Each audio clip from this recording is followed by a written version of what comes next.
Donc Fortifem, c'est nous deux, Jessie et Adrien. On est illustrateurs à Paris depuis maintenant un peu plus de 12 ans. On travaille principalement pour la musique, le métal, et puis aussi pour l'édition et puis des marques de temps en temps.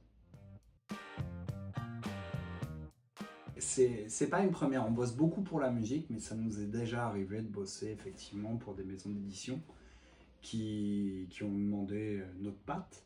Ça a toujours été des projets sur plutôt un livre, et là d'avoir une collection à illustrer et les couvertures en plus, ouais, c'est une première ça. On a rejoint le projet Neptune quand il ne s'appelait pas encore Neptune. Projet super secret. Tout simplement, Yann Olivier qui nous a un jour contactés pour nous parler de ce projet, et on n'avait pas idée qu'on allait se retrouver à devoir habiller autant de classiques, autant de livres, d'autant de genres. Et justement, ça a été quelque chose d'assez fou d'avoir à switcher d'univers à univers, et à chaque fois de découvrir un nouveau récit, une nouvelle légende, et autant de récits qui ont pu attacher les gens, et nous de débarquer, de devoir en saisir la substantifique moelle, et devoir illustrer ça le plus justement possible. Et ça a été super bien parce que on a été bien accompagnés par des gens qui connaissaient par cœur les livres, quoi. À chaque nouveau titre, on recevait déjà une très chouette présentation, un bon résumé avec des extraits. Après, c'était recherche d'ambiance, premier sketch. En général, on échangeait des idées, on était sur 3-4 premiers sketchs, mais vraiment pour nous. Des fois, il y avait une évidence, donc il n'y en avait qu'un. Puis après, retour avec la Talente. Et puis voilà, après là, c'était illustration finale et puis test de couleurs qui était bien important aussi. Toute cette collection se base sur 2 couleurs, un reflet, enfin le brillant aussi, parce qu'on est sur une impression sur polyester. Et donc c'était important d'avoir quelque chose qui soit beau, quelque chose qui ressorte bien. On bosse sur toute une collection, donc il faut qu'en les posant tous, tout soit et différent, mais aussi harmonieux. On n'avait jamais eu autant de nuanciers avec des pelliculages, avec des trucs comme ça. Alors que nous, à la base, en général, on avait juste prévu de livrer des petits dessins noir et blanc, quoi. Aussi, au début du projet, il y a aussi Raph, votre graphiste, qui arrivait avec déjà une idée graphique qui était déjà très posée, dans laquelle on savait la marge de manœuvre qu'on avait pour s'amuser tout en ayant quelque chose de cadré et déjà un principe de couleur avec le trait noir.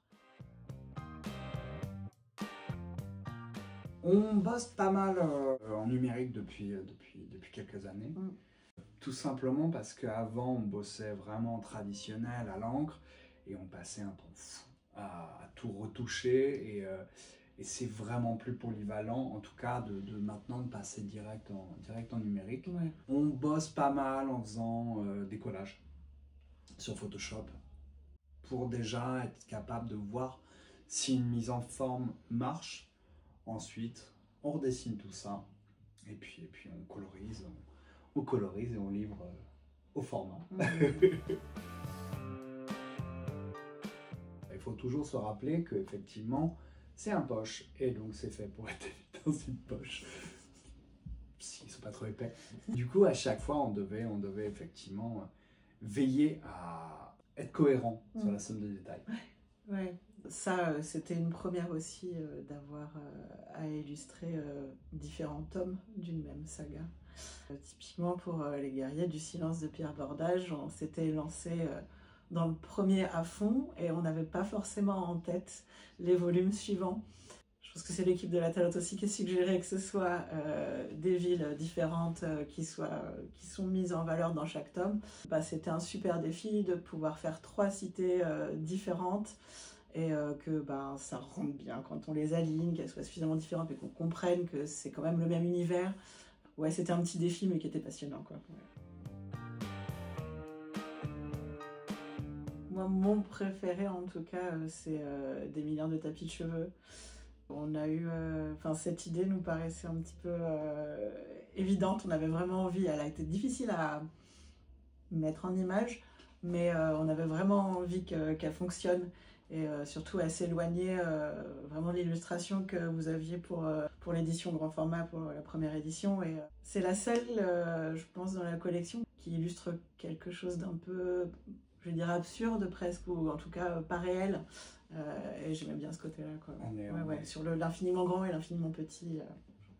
On est quasiment dans la représentation quantique où on fait rentrer l'immensité de l'espace dans le chat d'une aiguille. Et c'était ça aussi qui était intéressant, c'est d'avoir à créer des instantanés d'univers qu'on découvrait à peine et qu'on voulait dépeindre de manière respectueuse.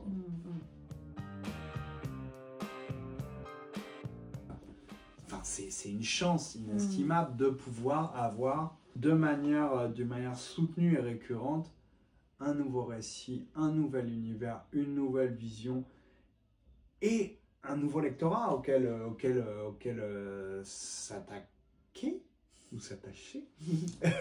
Et c'est trop bien au final. On a maintenant cette collection qui sont des objets avec un principe visuel qu'on a essayé de rendre joli, harmonieux et efficace.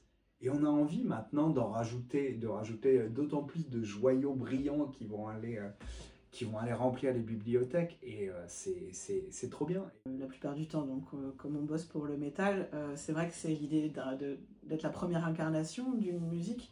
Mais là, comme c'est une collection de poches, on ne sera pas du tout la première incarnation. Donc c'est vraiment bien d'avoir aussi tout ce terreau derrière de ce qui a existé, autant dans le texte que ce qui a déjà été fait visuellement, ce qu'il y a déjà dans l'imaginaire des gens par rapport à ces bouquins.